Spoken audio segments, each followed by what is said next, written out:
matulungan niyo po kami. Kahit konti lang po. Sobrang hirap po. Kung hindi po magtinda ang mama ng isda, hindi po kami kakain. Minsan lang po ang mama magtinda.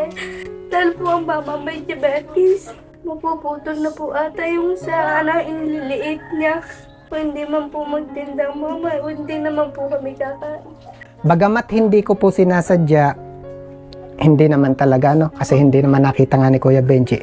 Nadaanan daw po ng sasakyan, hindi niya kagad nakita.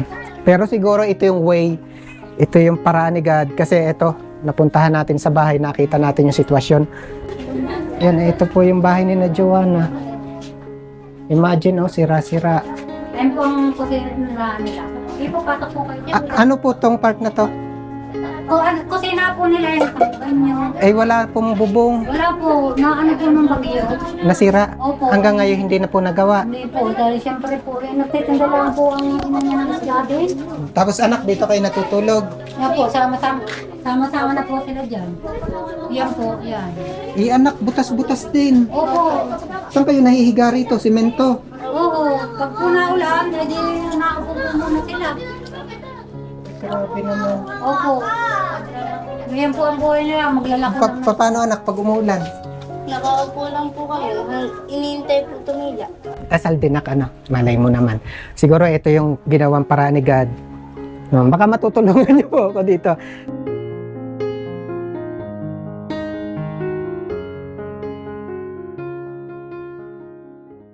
Ano nga pangalan mo?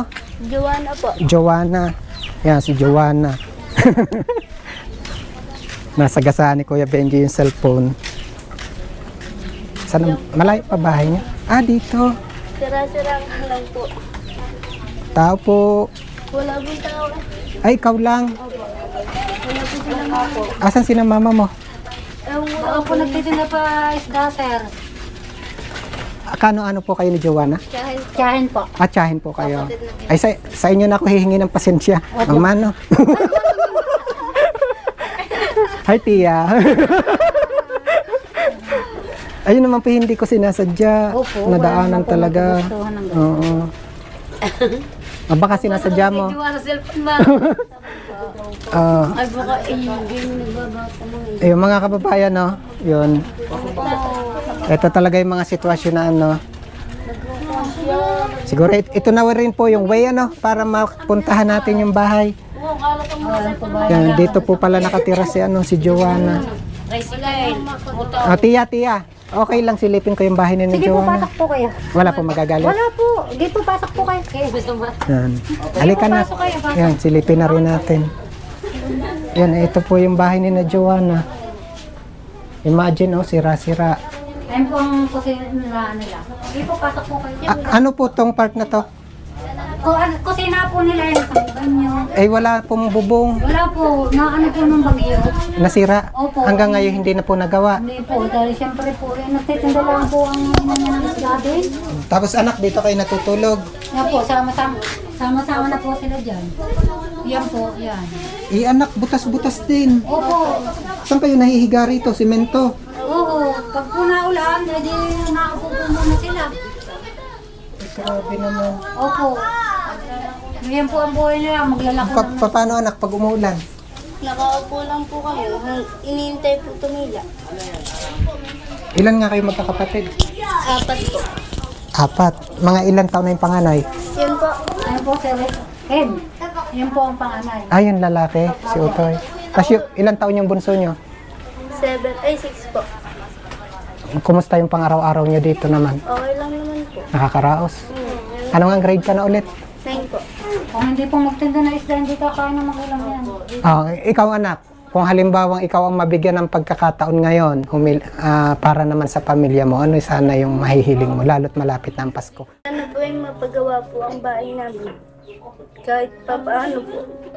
Matulungan niyo po kami. Kahit konti lang po. Malaking bagay ng siyo. Kung napagawa yung bahay namin. Gano'n ba kahirap yung sitwasyon nyo ngayon? Sobrang hirap po. Kung hindi po magtinda ang mama ng isda, hindi po kami kakain. Dumating ba sa pagkakataon na wala talaga kayong kinakain? Muso. Minsan lang po ang mama magtindi. Dahil po ang mama may diabetes. May sakit si mama mo. Po, Sakit po ang ina niya. payat na po ang mama ko. Pinag-aaral po 4. Ang puro sugat pa po ang paa ay may diabetes.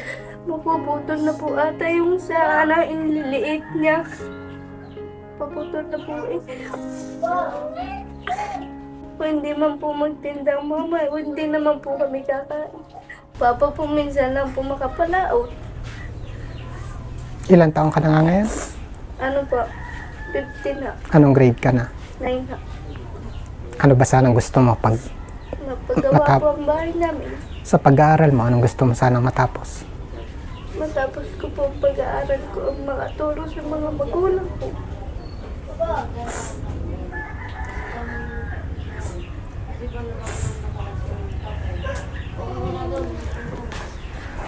Mga kababayan, no? Ito siguro yung bagamat hindi ko po sinasadya, hindi naman talaga, no? Kasi hindi naman nakita nga ni Kuya Benji.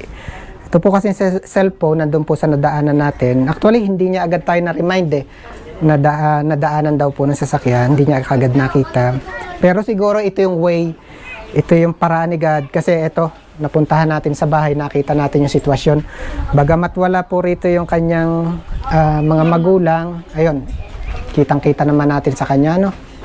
Kung ano yung hirap na napagdadaanan. Kaya, yun, sa isang pagkakataon muli, naglalambing po si Kuya Benji, Joanna, ano anak? Joanna po. Sa mga nais po magpabot ng tulong kay Joanna, isang maiksing message po for Joanna. And then, dasal din malay mo naman. Siguro ito yung ginawang paraan ni God. No, baka matutulungan niyo po ako dito sa cellphone ni Joanna. Bagamat nagagamit pa po ng bahagya, kaya lang sira na po yung protector at the same time yung mismong screen. Nung tinignan po namin kanina, medyo sira na rin. Yun, baka po matutulungan niyo ako sa cellphone and then higit pa ay matulungan din sa kanilang kalagayan. Siguro ito yung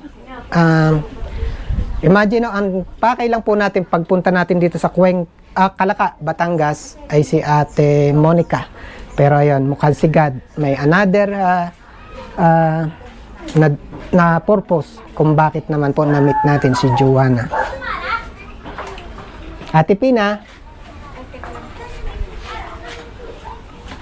Sa ngayon wala naman ako talaga maitutulong kasi wala na naman akong dala.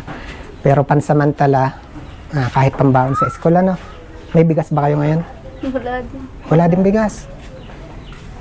Mga kababayan, pagpasensyahan mo muna to nakat. Wala rin si Kuya Benji. Ito ay babawasin ko dun sa ibinigay sa atin na panggas. Pansamantala ito muna. Tapos yun naman cellphone, ayun, magbabaka sakali tayo sa ating mga kababayan. Malay mo naman, higit pa sa cellphone ang Maraming salamat po sa tulong niyo. Malaking bagay na po ito pambili ng bigas. Anong masasabi mo na biglang namit mo si Kuya Benji? Maraming salamat po dahil di naman po sinasadyang pagkabasag ng cellphone ko. Pero maraming salamat po talaga. Wala na po. Sabi.